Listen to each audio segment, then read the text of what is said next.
养猪的老铁们，大家好，我是峰哥。最近很多老铁啊是反映这个猪场里面的呼吸道问题啊特别严重。然后我前面啊也给大家有讲过这个呼吸道的一个疾病，很多情况呢是因为这个环境影响的，蓝舍里面的氨气过重导致了这个呼吸道的一个频发啊。那很多老铁就问了，我们这个猪舍里面的氨气过重啊，我应该怎么去解决？那今天我就给大家简单讲一下。我们用哪些技巧去解决这个氨气过重的一个问题？首先第一点就是我们一定要提高蓝舍的一个温度。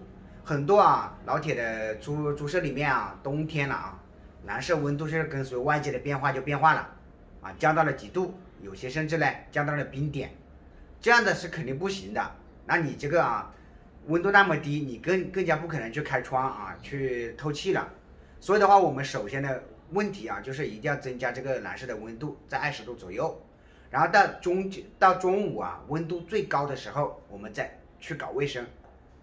搞卫生的时候呢，一定要把窗户打开去给它通一下气。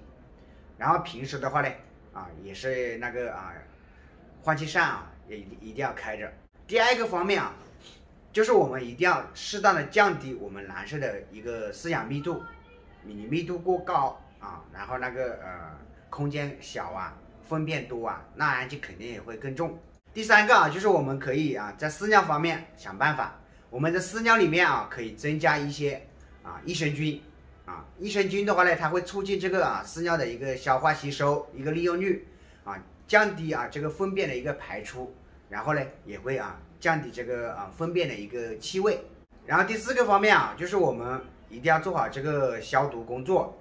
因为这个氨气它是一个水溶性的，是一个碱性的，所以我们选择消毒剂的时候一定要选择这个酸性的一个消毒剂像那个我们平时用的过氧乙酸像那个碘制剂氯制剂这些都是可以的。好的，这个就是我今天给大家讲的，我们这个猪舍里面的氨气过重应该怎么解决。如果大家觉得我讲的不错可以点击右上角的关注。想学习更多养猪技术，也可以加上我助理的微信277191700，277191700。